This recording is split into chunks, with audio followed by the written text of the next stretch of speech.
সে আওয়ামী লীগ শেখ হাসিনা বাংলাদেশের ইতিহাসকে বিকৃত করে ওই ভারতীয় তাবেদার বাহিনীর কাছে, ওই তাবেদার তথাকথিত রাজনৈতিক নেতাদের কাছে শেখ হাসিনা আত্মসমর্পণ করে বাংলাদেশে কত যে চুক্তি করেছে, যেভাবে পার্শ্ববর্তী দেশের ভারতের কাছে নথি স্বীকার করে বাংলাদেশের অস্তিত্বকে বিলীন করে দেওয়ার অপচেষ্টা আপনি লিপ্ত ছিলেন। সেদিন আলোচনার নামে শেখ মুজিবের সাথে ভুট্টু গঙ্গেরা অস্ত্র নিয়ে আসলো, সেনাবাহিনী নিয়ে আসলো। 16টি বছর পার্শ্ববর্তী একটি দেশ ভারত কর্তৃক নিয়ন্ত্রিত হাসিনা সরকার বাংলাদেশের সকল সম্পদ লুট করে, বাংলাদেশের ইতিহাসকে বিলুপ্ত করে, বাংলাদেশের সংস্কৃতিকে ধ্বংস করে, বাংলাদেশের সেই সংবিধানকে তছনছ করে দিয়ে তার পিতা যখন একদলীয় শাসন ব্যবস্থা কায়েম করেছিলেন, বাংলাদেশের মানুষ 1971 সালে যুদ্ধ করে যে দেশ স্বাধীন করেছিল, সেই দেশের মানুষের প্রতি আপনার পিতা শেখ মুজিব, আপনার দল আওয়ামী লীগ যেভাবে পার্শ্ববর্তী দেশের ভারতের কাছে নথি স্বীকার করে বাংলাদেশের অস্তিত্বকে বিলীন করে দেওয়ার অপচেষ্টা আপনি লিপ্ত ছিলেন। আপনার পিতা বিদায় নিয়েছে, কিন্তু সেই পিতার চাল চলন আপনি ত্যাগ করতে পারেন না। সেই পিতাকে অনুসরণ করে 71 সালে যে বীর মুক্তিযোদ্ধারা অস্ত্র হাতে খালি পায়ে একটি দুর্ধর্ষ বাহিনীর বিরুদ্ধে যুদ্ধ করে দেশ স্বাধীন করেছে, সেই দেশের প্রতি আপনার কোনো হাসিনা ভালোবাসা ছিল না। কারণ আমরা দেখেছি, আমরা যখন ঢাকা বিশ্ববিদ্যালয়ের ছাত্র ছিলাম, আমার নেতা সমুদ্র আবাস অসুস্থ, সবার কাছে আপনারা তার জন্য দোয়া চাইব। আজকে আব্দুল কুদ্দুস মাখন জীবিত নাই, আজকে শাহজাহান সিরাজ জীবিত নাই। আজকে তাদেরকে অনুসরণ করে এই জন্য সেদিন শেখ মুজিবের সামনে আমিও এই ছোট্ট রাজনৈতিক কর্মী তাদের সাথে দেওয়ার সৌভাগ্য হয়েছিল। সেদিন অন্য কোনো দল ছিল না, ঢাকা বিশ্ববিদ্যালয়ের ছাত্র হিসেবে সেদিন আমাদের নেতারা শেখ মুজিবকে বলেছিল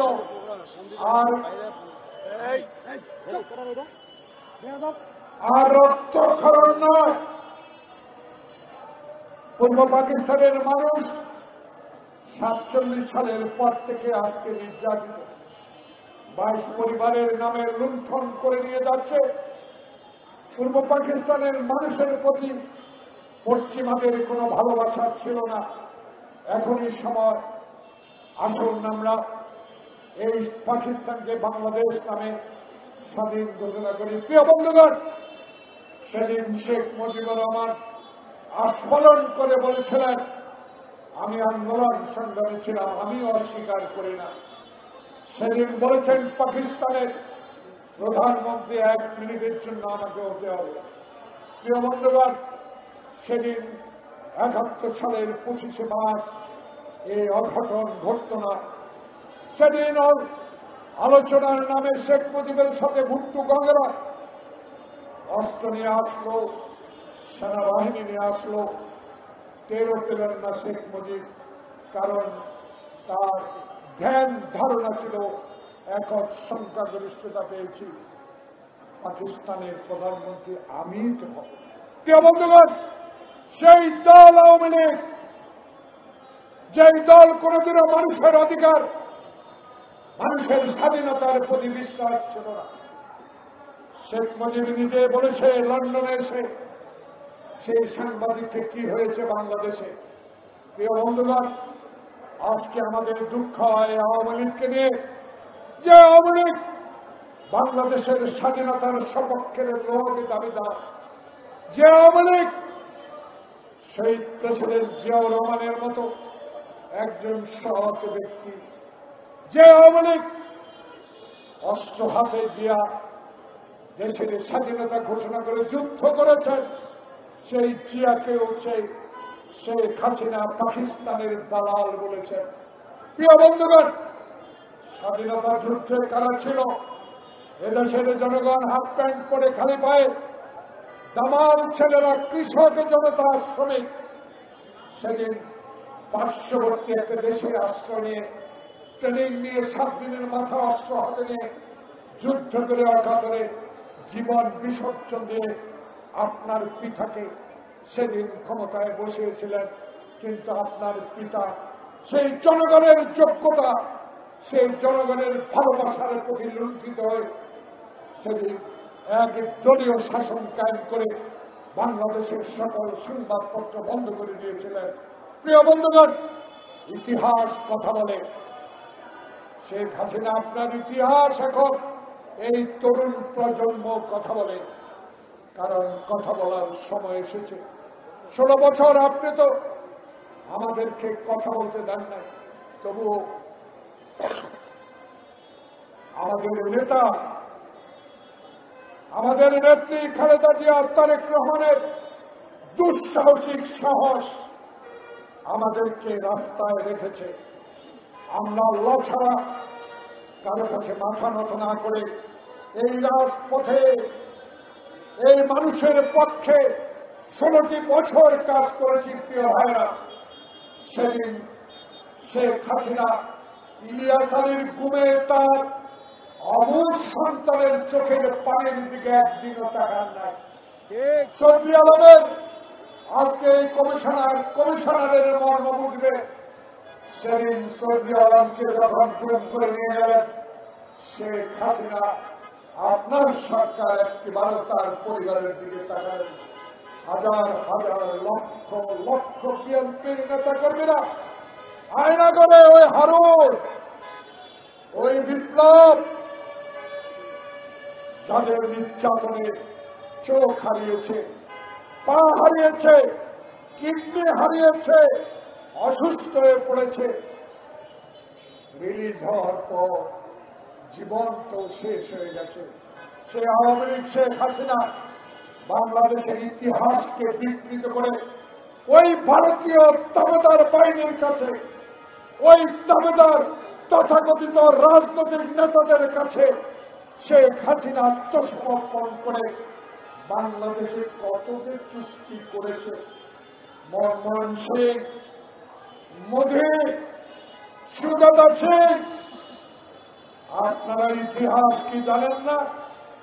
আপনারা মুক্তিযুদ্ধের সময় আমাদেরকে সহায়তা করেছেন, অস্বীকার করি না, কিন্তু মুক্তিযুদ্ধ শেষ যেদিন হয়, রেসকোর্স ময়দানে আমি বিশ্ববিদ্যালয়ের ছাত্র, কাছেও আসতে পারি নাই, সেদিন আমাদের ওসমানীকে কেন সাথে রাখা হলো না?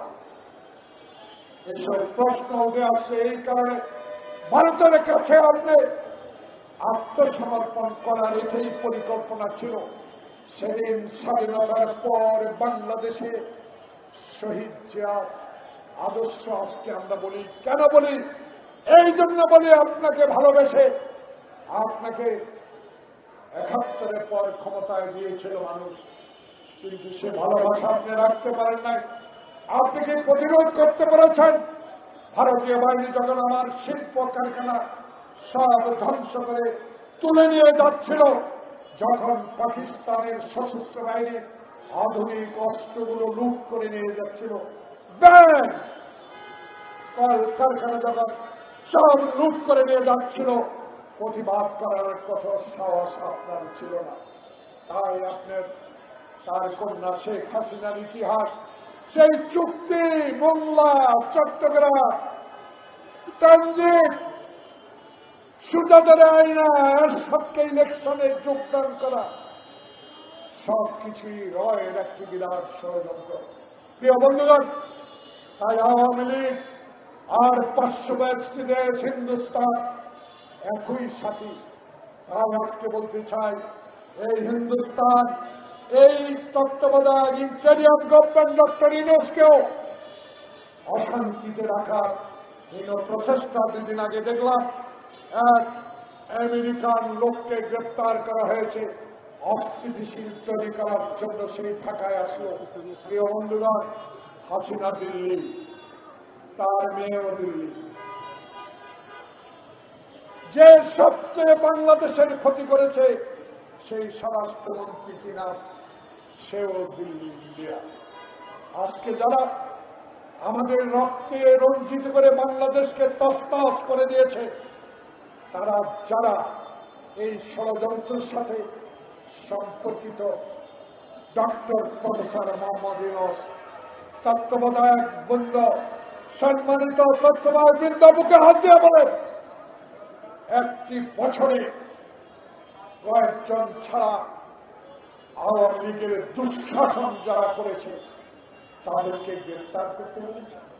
এখনো সচিবালয়ে আওয়ামী লীগের প্রেতাত্মা, যে আওয়ামী লীগ সংবাদপত্র চিনে না, সাংবাদিক চিনে না, যে আওয়ামী লীগ সংবিধান মানে না, যে আওয়ামী লীগ নিজের পিতাকে জাতির পিতা ডিক্লেয়ার করে, যে আওয়ামী লীগ গণতন্ত্রে বিশ্বাস করে না, সেই আওয়ামী লীগের প্রেতাত্মারা কি করে প্রফেসর মোহাম্মদ ইউনূস, আপনি আমার লোক নয়, আপনি 18 কোটি মানুষের লোক। সেই 18 কোটি মানুষের অভিব্যক্তি হলো এক, যারা আপনার ঘোষিত ফেব্রুয়ারির নির্বাচনকে বানচাল করার হীন প্রচেষ্টা করছে, তারা এখন ওই এখান থেকে 500 ফুট দূরে অবস্থান করছে।